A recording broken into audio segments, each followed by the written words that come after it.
Panginoon, alam kong darating ang mga idinadasal ko sa iyo. Panginoon, salamat sa lahat ng mga blessings mo na ibinibigay sa amin. Salamat sa patuloy mong pagbibigay ng pag-aalaga sa amin. Ang araw-araw na kasama ka ay ang araw-araw na alam namin na we will be provided, Lord. Alam po namin ang sitwasyon ngayon ay problemado pero hindi kami sa sitwasyon namin nakatutok, kundi sa inyo na, Panginoon namin, na kayang magbigay ng mga pangangailangan namin, Lord. Ikaw na laging tumutulong sa amin, Lord. Alam namin na hindi na magtatagal ang aming sitwasyon at makikita at marireceive na namin ang mga bagay na ipinagdadasal namin na magbabago ng aming mga kinakaharap ngayon. At alam namin, hindi na magtatagal yun, Panginoon.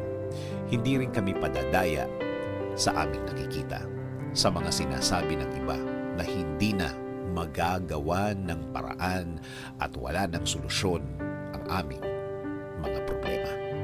Na ito daw ay mas lalala pa, na ito daw ay mas gagrabe pa, na kahit na daw ano ang gawin namin, ay wala ng pag-asa pang mabago ang mga nasa harapan ko, Panginoon.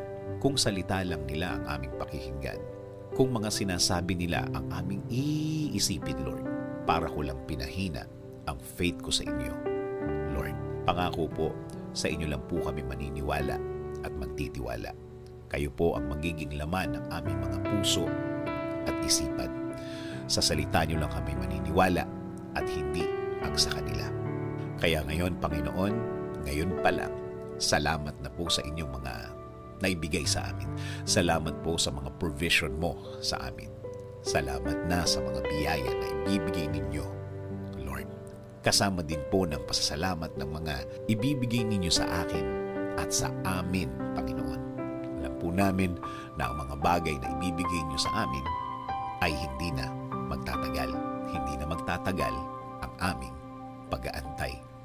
Salamat din po kasi alam po namin na hindi lang kami ang ibibless nyo. Kasama na po ang aming pamilya. Sila rin po ay makakatanggap ng biyaya ninyo, Panginoon. Alam po namin na hindi nyo rin sila pababayaan, Lord. And Lord, please bless our country. Kayo na po, Panginoon, ang bahala sa aming bayan. Please bless our government officials, Lord. Lead them and guide them always. Provide them with more wisdom. Give them the strength that they need, Lord. Lord, maraming salamat sa lahat. Sa lahat ng inyong ibinigay at ibibigay sa aming sarili, sa aming pamilya, at sa aming bayan. This is our prayer. In Jesus' name, Amen.